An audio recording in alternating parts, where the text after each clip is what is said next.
तो जैसा कि हमने पिछले एपिसोड में देखा था कि Luo Fang nine nether world के अंदर एंटर कर जाता है, जहां पे लुओ फैंग को हंट करने के लिए नाइन नेदर वर्ल्ड के 3 मिलियन सोल्जर्स और साथ में 9 जनरल अपने लॉर्ड के साथ चारों ही तरफ लुओ फैंग को ढूंढ रहे होते हैं। यानी कि इनके अकॉर्डिंग लुओ फैंग एक एलियन था और वहीं पे लुओ फैंग के डीमन क्लोन के हाथ वर्ल्ड ट्री के कुछ लीफ लग जाती हैं, जिन्हें लेकर के वो बहुत ही तेजी से नाइन नेदर सी की तरफ बढ़ने लगता है, लुओ फैंग की लोकेशन की तरफ। और वहीं पे लुओ फैंग जो कि नाइन नेदर वर्ल्ड के अंदर मौजूद था, वो अब चारों ही तरफ से एनिमी से घिर चुका था। मेरे प्यारे से दोस्तों, इस एपिसोड को स्टार्ट करने से पहले मैं अपने व्यूवर्स और जिन प्यारे भाइयों ने मेरी पिछली वीडियो पे कमेंट किया है, मैं उन सबको तहे दिल से धन्यवाद कहना चाहता हूँ। साथ में मेरे प्यारे से नए व्यूवर्स, आप भी इसी तरीके से कमेंट कर सकते हैं। मैं आपके कमेंट का स्क्रीनशॉट लेके अपनी नेक्स्ट वीडियो में उसे शो ज़रूर करूँगा। साथ में मेरे प्यारे से दोस्तों, चैनल पे अगर नए आए हैं तो प्लीज़ चैनल को लाइक शेयर सब्सक्राइब करके हमें सपोर्ट करें और कमेंट बॉक्स में ज़रूर बताएं कि आखिर आपको ये एक्सप्लेनेशन कैसी लगी। अब बिना देर किए इस एपिसोड को हम स्टार्ट करते हैं। इस एपिसोड की स्टार्टिंग में हमें नाइन नेदर वर्ल्ड का सीन दिखाया जाता है, जहां पे चारों ही तरफ सर्किल फॉर्मेशन में लुओ फैंग की खोज नाइन नेदर वर्ल्ड के सारे ही सोल्जर्स कर रहे थे। तभी बबाता लुओ फैंग से कहती है कि लुओ फैंग, बहुत बड़ी दिक्कत की बात है। मैंने 10 बिलियन किलोमीटर के दायरे को स्कैन किया है। 3.05 मिलियन वर्ल्ड मास्टर, 612 इमॉर्टल, यहाँ पे मैंने उन्हें डिटेक्ट किया है और वो लोग यहाँ पे साइकिल फॉर्म में तुम्हें ढूंढ रहे हैं और धीरे धीरे करके अपनी साइकिल को कम करते हुए जा रहे हैं। लुओ फैंग, हमें जल्द से जल्द कुछ सोचना होगा। तभी हम वहाँ पे नाइन नेदर वर्ल्ड के लॉर्ड को देखते हैं, जो कि कहता है कि हमारे नाइन नेदर वर्ल्ड के अंदर हम जब अपनी डिवाइन पावर का इस्तेमाल करते हैं तो हम उसके ज़रिए यहाँ पे मौजूद हर एक बारीकी चीज़ों को आराम से ऑब्जर्व कर सकते हैं। इसलिए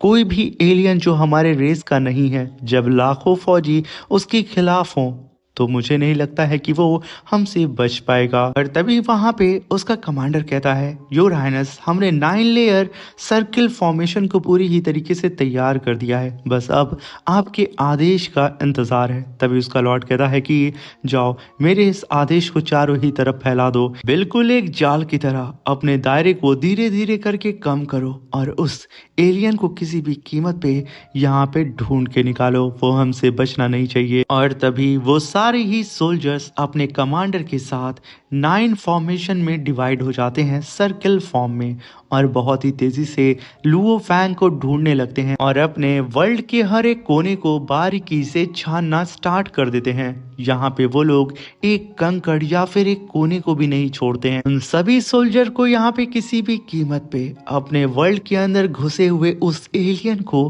पकड़ना था। वहीं पे लुओ फैंग उन सारे ही कल्टीवेटर्स को अपने डिस्प्ले के अंदर देख रहा होता है और उनके 9 लेयर फॉर्मेशन को भी ऑब्जर्व कर रहा होता है। वो देख रहा होता है कि किस तरीके से वो लोग अपने घेरे को कम करते हुए जा रहे हैं। लुओ फैंग बहुत ही तेजी से इधर उधर उड़ते हुए अपनी लोकेशन को चेंज कर रहा होता है, क्योंकि यहाँ पे लुओ फैंग को ज़्यादा से ज़्यादा समय चाहिए होता है अपने डीमन क्लोन के लिए, कि वो जल्दी से वर्ल्ड ट्री की लीफ को लेकर के यहाँ लुओ फैंग के पास आ जाए और लुओ फैंग अपने थर्ड क्लोन को बना सके। और तभी हम देखते हैं कि एक सोल्जर लुओ फैंग को देख लेता है और वो चिल्लाते हुए कहता है कि एलियन मुझे मिल चुका है। ये कहने के साथ वो लुओ फैंग के ऊपर अटैक करता है। लुओ फैंग उसकी खोपड़ी को पकड़ के वहीं पे पत्थर पे दे मारता है, मगर तब तक उस सोल्जर ने अपने सारे ही साथियों को सिग्नल भेज दिया था, यानी कि लुओ फैंग की लोकेशन का पता उन सारे ही कल्टीवेटर्स को लग चुका था। लुओ फैंग जैसे ही उड़ करके वहां से भागने की कोशिश करता है, वो चारों ही तरफ से 3 मिलियन कल्टीवेटर से घिर चुका था और उसके सामने अपीयर हो चुका था उन सभी सोल्जर्स का लीडर, जो कि आते के साथ कहता है कि बहुत खूब, तुमने बहुत दौड़ाया बच्चे, मगर अब तू एलियन हमसे बच के दूर नहीं भाग सकता है।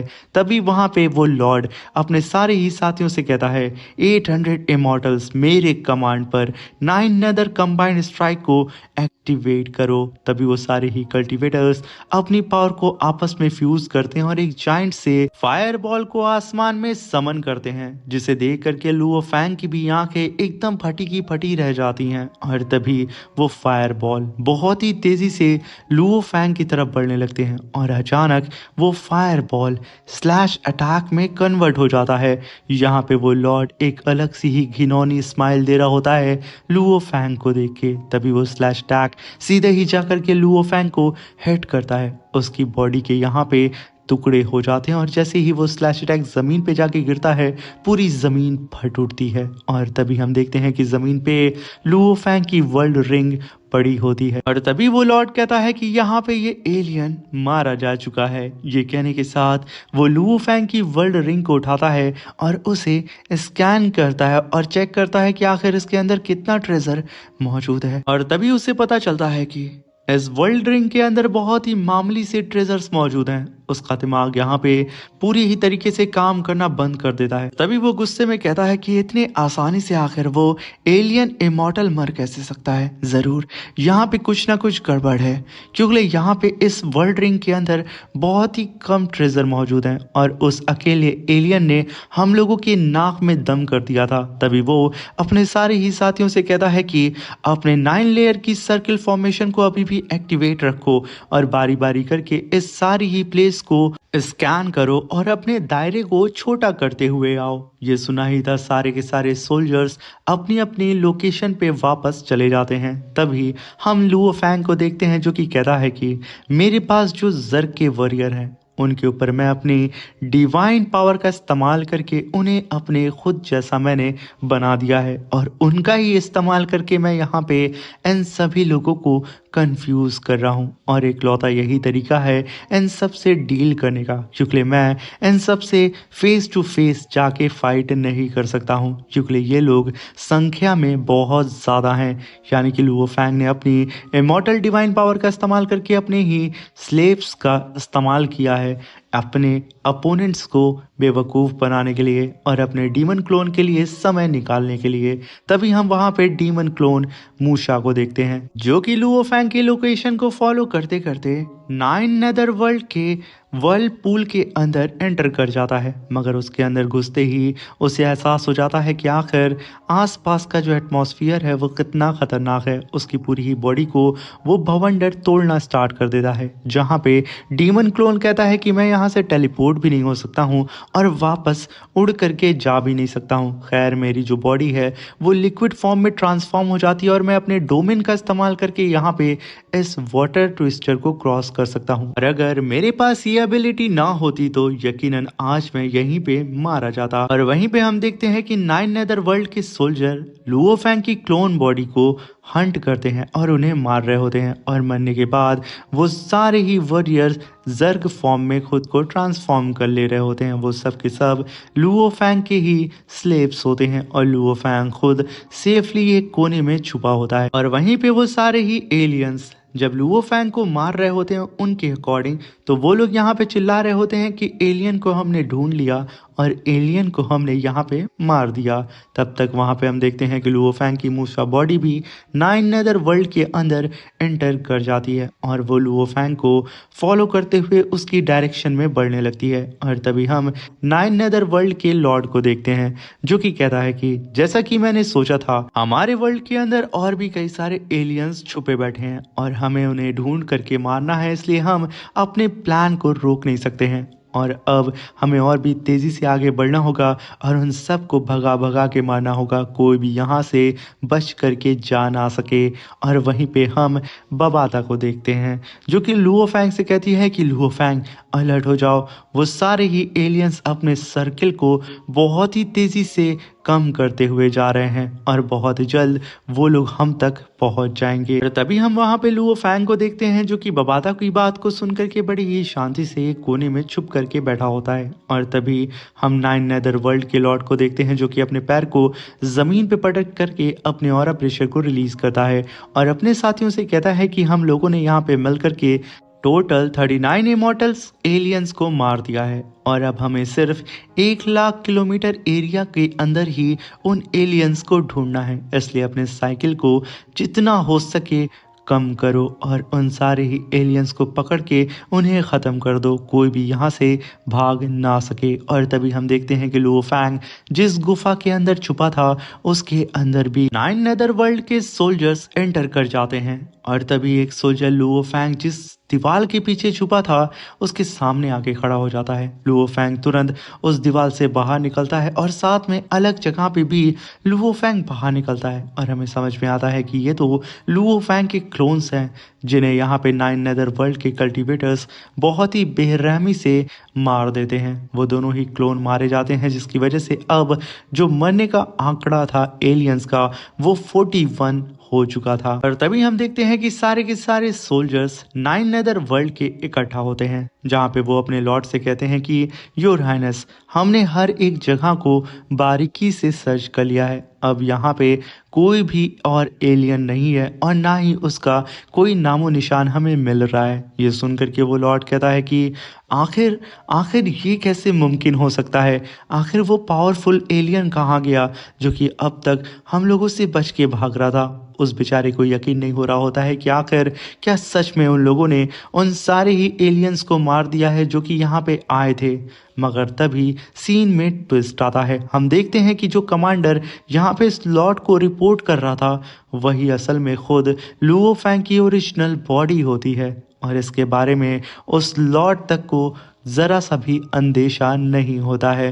लुओ फैंग बड़े ही आराम से उसे बेवकूफ बना रहा था। और तभी हम वहां पे लुओ फैंग के बॉडी यूनिवर्स का सीन देखते हैं जहां पे Luo Fang golden horn beast की सीक्रेट क्लोन टेक्निक को परफॉर्म करके अपने थर्ड क्लोन को कास्ट करने लगता है। तभी लुओ फैंग कहता है कि इस वर्ल्ड ट्री का जो लाइफ लेवल है वो मेरी बॉडी यूनिवर्स की लिमिट के काफी करीब है। यहाँ पे लुओ फैंग को ये समझ नहीं आ रहा होता है कि क्या उसकी बॉडी यूनिवर्स इस टेरिफाइंग पावर को हैंडल कर पाएगी। तभी हम देखते हैं कि उस एग के अंदर से बहुत ही भारी मात्रा में स्पिरिचुअल एनर्जी बाहर निकलने लगती है जिसकी वजह से लुओ फैंग, एरिना और उसकी क्लोन बॉडी को खुद को प्रोटेक्ट करना पड़ता है। मगर वहीं पे उस एग के ऊपर धीरे धीरे करके अब क्रैक पड़ने लगे थे जिसे देख करके वहां पे बवाता लुओ फैंग, उसके असिस्टेंट, सभी लोगों के एकदम होश उड़ जाते हैं। सब एकदम घबराते हुए उस एग की तरफ देखने लगते हैं जो कि बहुत ही तेजी से अब गोल गोल घूमते हुए अपने ऑरा प्रेशर को रिलीज करता है। यहाँ तक कि गोल्डन हॉर्न बीस्ट अपनी पावर से उसे कंट्रोल करने की कोशिश करता है मगर एक ब्लास्ट के साथ उस एग की धज्जियां उड़ जाती है जिसे देख करके लुओ फैंग कहता है कि मेरी बॉडी यूनिवर्स वर्ल्ड ट्री की लाइफ लेवल को बर्दाश्त नहीं कर सकती है, मुझे यहाँ पे कुछ और सोचना होगा। तभी डीमन क्लोन कहता है कि हम लोगों ने जितनी मेहनत की है क्या वो सब कुछ यहाँ पे ज़ाया हो जाएगी, हम फेल हो चुके हैं। अब यहाँ पे एकदम गंभीर माहौल आ चुका था, सब एकदम कंफ्यूज होते हैं कि आखिर आगे वो लोग क्या करें। तभी सीन शिफ्ट होता है और हमें रेसिडेंशियल डिस्ट्रिक्ट 9 नेदरवर्ल्ड का सीन दिखाया जाता है जहाँ पे लुओ फैंग 9 नेदरवर्ल्ड के फॉर्म में आकर के उस एरिया में घूमने लगता है। तभी लुओ फैंग कहता है कि मुझे यहाँ पे अपने थर्ड क्लोन को बनाना है और अगर मैं वर्ल्ड ट्री का इस्तेमाल करके उसे बनाता हूँ तो उसके अंदर बहुत ही भारी मात्रा में डिवाइन पावर इकट्ठा हो जाएगी और ऐसी पावर को होल्ड करने के लिए वर्ल्ड मास्टर लेवल के स्पेशल लाइफ फॉर्म को मुझे ढूंढना होगा जिसके डीएनए का इस्तेमाल करके मैं अपने थर्ड क्लोन को बना सकूं और मेरा थर्ड क्लोन वर्ल्ड ट्री की पावर को होल्ड कर सके और तभी मेरे बचने के चांसेस भी बढ़ सकते हैं। तभी वहां पे लुओ फैंग के पीछे कुछ ब्लास्ट होता है जहां पे हम कुछ छोटे छोटे बच्चे 9 नेदरवर्ल्ड के देखते हैं और तभी लुओ फैंग भी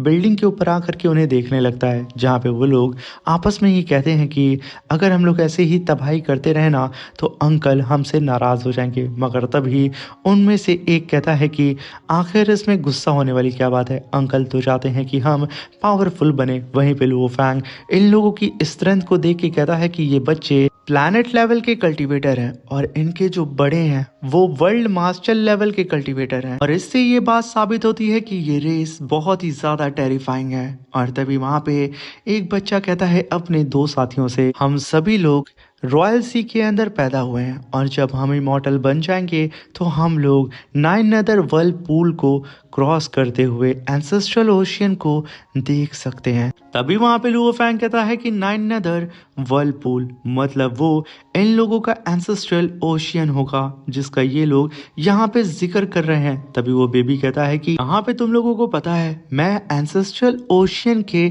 एसेंस को एब्जॉर्ब करके पैदा हुआ हूँ, इसलिए तुम लोगों को यहाँ पे मुझे लीडर कहना चाहिए। तभी लुओ फैंग कहता है कि क्या एंसेस्ट्रल ओशियन की एसेंस से पैदा होना, इनका बर्थ मेथड वाकई में काफ़ी अजीब है और अनोखा भी।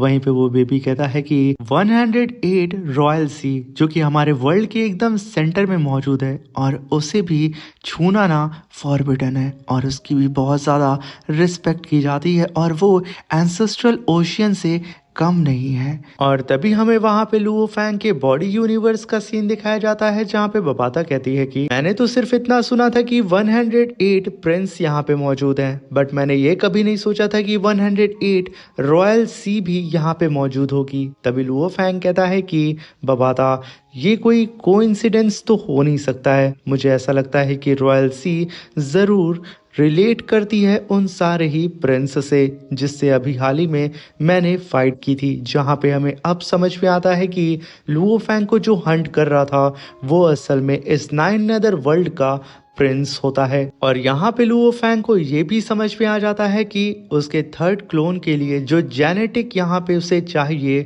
वो असल में लुओ फैंग को नाइन नदर वर्ल्ड के अंदर ही मिलेगा।